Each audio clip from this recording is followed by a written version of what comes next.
if you find someone, you can certainly levy against them. I mean, people have fines all the time. If I elect not to pay my parking ticket, I've elected not to pay my parking ticket.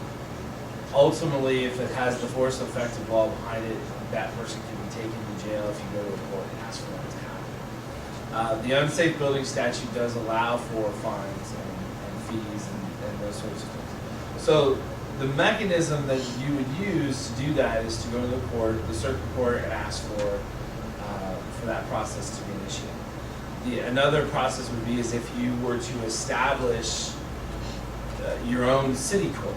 If there was a city court, then the city court could be limited to just those ordinance violations and fines associated with things that happen within the city of Greensburg. You don't have one of those right now. So you'd have to go to the circuit court, ask the circuit court to enter a judgment or order against him, and then that can be enforced as any other judgment. Because it's civil in nature and not criminal, constitutionally you can't imprison someone for not paying their debts. If we find any other person besides... I'm not familiar with us finding anyone other than Mr. Atkins under the unsafe building provision. Now there are other provisions such as the grass ordinance or other things like those. Those things are fined, and if they're not paid, they're eventually recorded against the property as a tax. So that's the process as it currently stands. So do we want to take that process? Does everybody feel comfortable going with that process of taking in just small claims? The amount of money you guys are having against him is not small claims, because you're over 6,000. So small claims is currently 6. Used to be 5. That's up to you guys.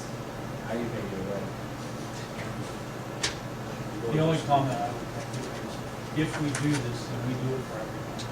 That's why I asked, have we done this before? I think, again, getting back to making this board viable, we need to start somewhere. I'm not saying this, I don't know when to start, but we've got to get people to listen to this. Just push it on. If I get fined, I'll pay my fine. I think you'd have more success if they would get their timeline. They had to show up at every meeting and tell where they were in their timeline. We were supposed to be there last meeting, right?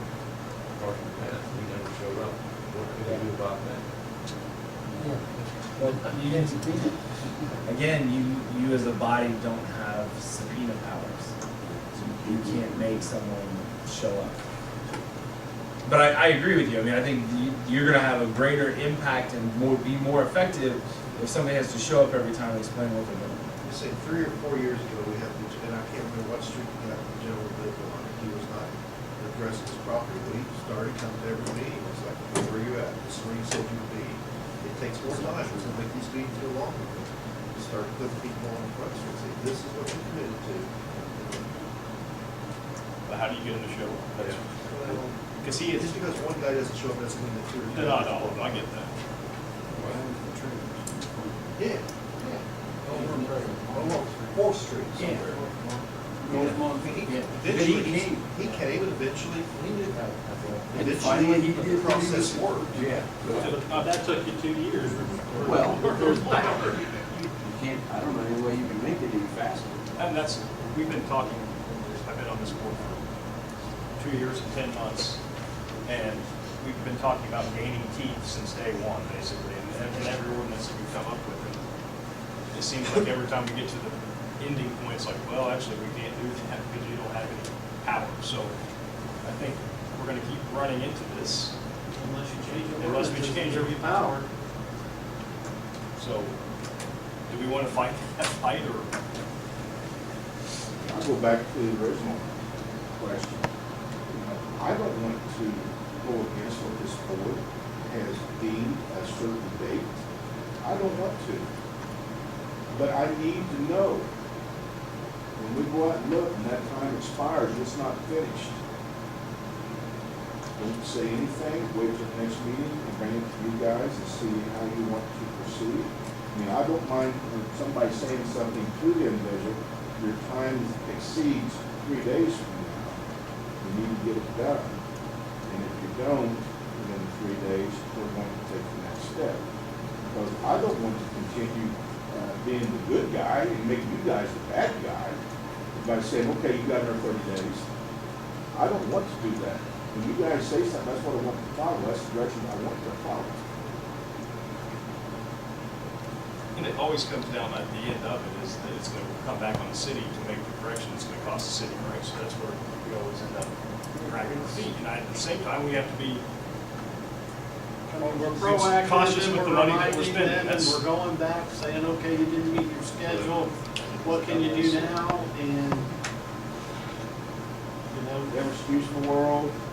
But I don't know what else you do about it. I mean, it seems to me, I know it doesn't get the result we want sometimes, but we're doing what you can do. I think you can bring them in, you can remind them what they said they'd do. And if push comes to shove and the guy wants to be a, you know what, work on stuff. Well, you know, and Mr. Atkins showed up here. He acquired that property, he wanted with intentions of building on that house. That's what, and then moving to town, that's what he brought to our attention, said what he intended to do. He did get the structure down. He did leave the stumps, granted, the ground's not put back exactly the way we wanted to see it. But yet, he's not come forward and say, hey, you know, I'm planning on starting this project, where is he gonna sell it? Well, the house has been empty for several years. And if he didn't wanna do that, I don't know why he acquired the property, unless he thought maybe a bigger lot would help sell it, you know, in the future, I don't know. Well, it was going to cost us about $13,000 to fix it the way we want it done. We got it done for a lot less than that, by the time you count attorney fees and all the other lost time involved. So we still saved a lot of money. We'll take some of that money and go after it, do it. You know, like I told him, he said they can't sue me. I said, yes, they can. They can. You know, you made a commitment to that board, an agreement, and you have not followed through. You've not done it in a timely manner. So you need to be jumping around getting things done, which you promised to do. I mean, at the very least, we gotta attach it to the property, so that if he sells the property, that we get the money back. in that We got the case. billing, 30 days later, we don't pay it, we can take over $16 and put it on his taxes, which he never has to pay that unless he sells the property.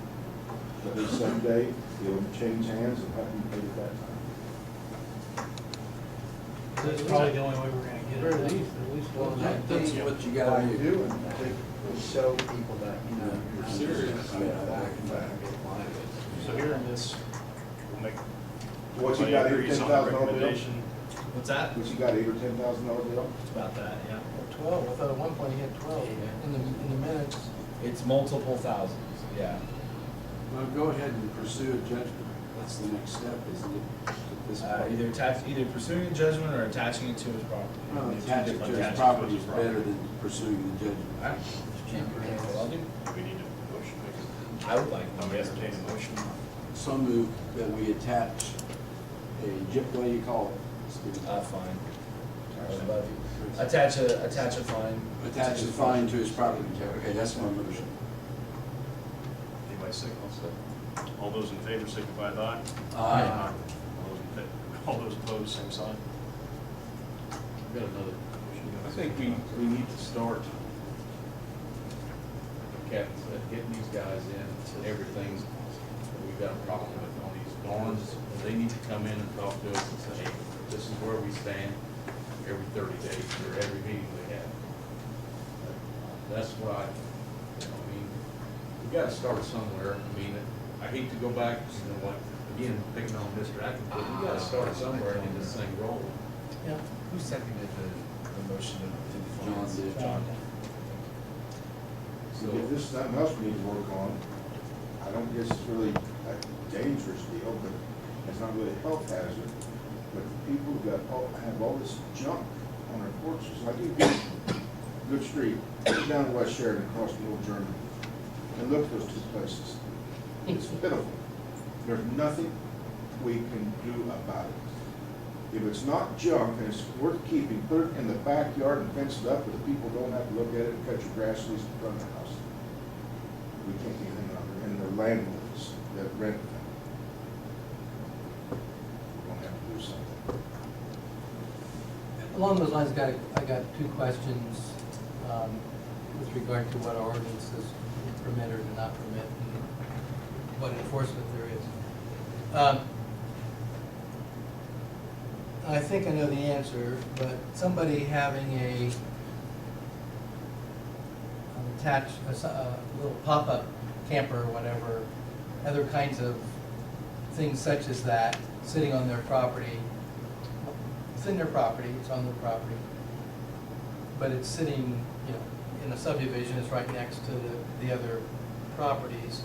There's nothing to be done about, I mean, that's, Our ordinances do not address that. If there are subdivision covenants yeah, that do, then it's enforceable within the covenant. within the covenants, and that's the members of the subdivision and their Right. board. Right.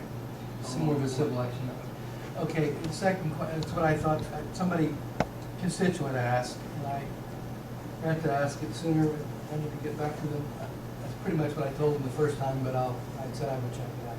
Now, car school is a different story, and I don't know if the pop-up camper is the same as the car where they have to be plated. I thought that little poster. Okay. If it has to be plated, Cars do, and I would think that has to require registration as well, and I think it would have to be plated as well to set out unless it's out of vision from the street or the other way. well, it's on their property, it's not out of vision, but it's not in the, it's not in the right of way or anything such as that. And it has to be plated to be in the right of way, correct? Yes. What's the requirement, or is there a requirement with regard to obstructions on a sidewalk?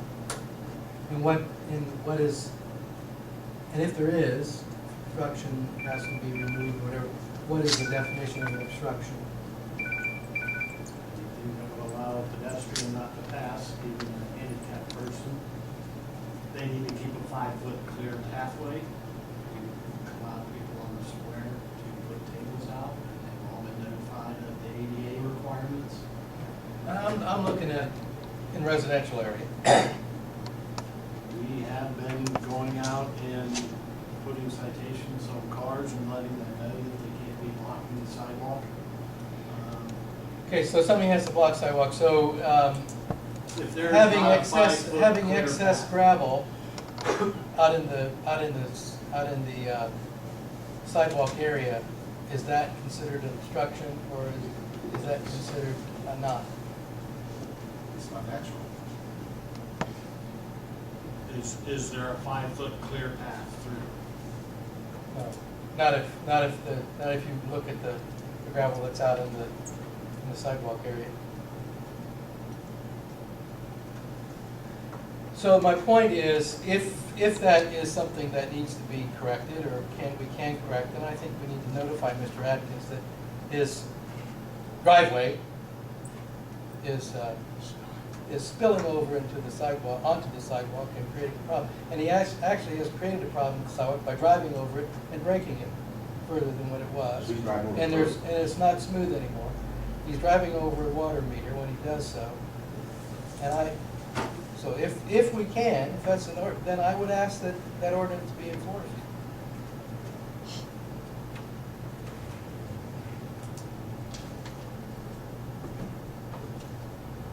That can be taken care of. Can be taken care of. Good.